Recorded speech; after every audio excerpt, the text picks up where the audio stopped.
যেদিন পটলের এই রেসিপিটি থাকে সেদিন না মাছ মাংস না হলেও চলে। এত বেশি মজা হয়, আপনি চাইলেই 2 প্লেট ভাত এটা দিয়ে খেয়ে ফেলতে পারবেন। অনেক বেশি মজা হয়। এখন কিন্তু বাজারে প্রচুর পটল পাওয়া যাচ্ছে। আপনারা চাইলেই এই রেসিপিটি করতে পারেন। এটা ভীষণ সহজ এবং খেতে অসাধারণ হয়। তো ফার্স্টে এখানে আমি পটলগুলো ভালো করে ছিলে নিচ্ছি। আমি পুরোটা খোসা ছাড়াবো না, একটু একটু খোসা রেখে দিব। আর এই খোসাগুলোও না আমি পরবর্তীতে ভর্তা করে খাবো। অনেক বেশি মজা হয় পটলের এই ভর্তাটা। তো যাই হোক, আমি এখানে মাঝখান থেকে একটু ফেড়ে নিচ্ছি যাতে ভেতরে লবণ টবণ যেগুলো দিব সেগুলো ভালো করে ঢুকেছে। তো সবগুলোকে আমার এইভাবে কাটা হয়ে গেছে, মানে খোসা টোসা ছাড়িয়ে। দেখতেই কত সুন্দর লাগতেছে, তাই না? পটল কিন্তু আমার খেতে খুব ভালো লাগে। তো একটু যদি স্পেশাল করে খাওয়া যায় তাহলে তো মন্দ হয় না। এখানে আমি লবণ আর হলুদ দিয়ে ম্যারিনেট করে রাখবো। ফার্স্টে ভালো করে মেখে নিচ্ছি লবণ আর হলুদ, যাতে পটল যে একটু পানসে টাইপের তরকারি, ভেতরে লবণটা গেলে বেশ ভালো লাগে আর কি খেতে।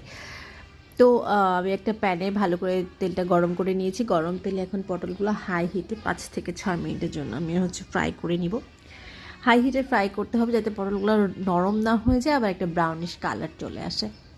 দেখতেই পাচ্ছেন একদম মানে হাই হিটে এটাকে আমি এভাবে ব্রাউন করে ভেজে নিয়েছি। এখন এটাকে তুলে নিব। তুলে নেওয়ার পরে যে তেলটা থাকবে ওই তেলের মধ্যে আমি পেঁয়াজ কুচি দিয়ে দিচ্ছি। এখানে একটা পেঁয়াজ কুচি দিয়ে দিলাম। পেঁয়াজ কুচিকে একটু নাড়াচাড়া করে নেব তেলের মধ্যে। একদম ভাজা ভাজা করবো না, জাস্ট একটু নাড়াচাড়া করবো 1 মিনিটের মতো। তারপর এখানে পানি অ্যাড করে দিব। পানিটা দিব মশলাটা যাতে পুড়ে না যায় বা পেঁয়াজটাও যাতে পুড়ে না যায়, সেজন্য আগে থেকে একটু পানি দিয়ে দিলাম। তারপর যেটা করবো সেটা এখানে আমি জিরা, আদা, রসুন একসঙ্গে পেস্ট দিয়ে দিলাম।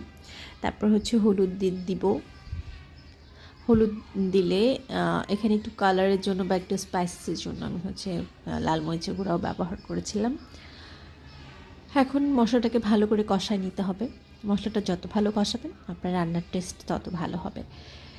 তো 5-6 মিনিটের মতো মশলাটা কষানো হয়ে গেছে। এখন আমি এখানে পানি দিয়ে দিয়েছি, প্রায় হাফ কাপের একটু কম পানি দিয়েছি, কারণ পটলে আসলে বেশি পানি লাগে না, আর সিদ্ধ হতেও সময় লাগে না পটলগুলো, যেহেতু আমি আগে একটু ফ্রাই করে নিয়েছি।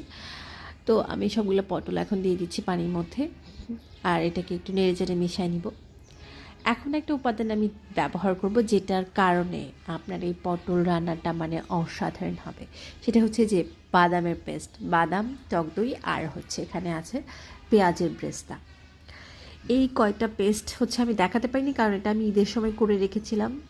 সো সেই পেস্টটাই এখানে ছিল, বাট আমি এভাবে করি পটলের জন্য আলাদা, যেহেতু পেস্টটা আমার কাছে ছিল তাই আমি ওটাই ব্যবহার করেছি। তো এখন ঢেকে দিয়ে রান্না করব 5 মিনিটের মতো। 5 মিনিট পরে ঢাকনা খুলে এটাতে আমি কাঁচামরিচ দিয়ে দেবো।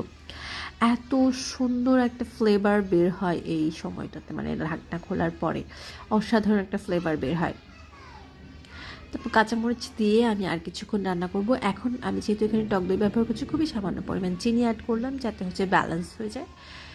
আর চিনিটা এমনিতেই খাবারের স্বাদটা একটু বাড়িয়ে দেয়। তো এই ছিল আজকের রেসিপি। দেখতেই পাচ্ছেন কতটা লোভনীয় হয়েছে। এটা খেতেও কিন্তু অসাধারণ লাগে। তো অবশ্যই একবার বাসায় ট্রাই করবেন। রেসিপিটি দেখার জন্য সবাইকে ধন্যবাদ। সবাই ভালো থাকবেন।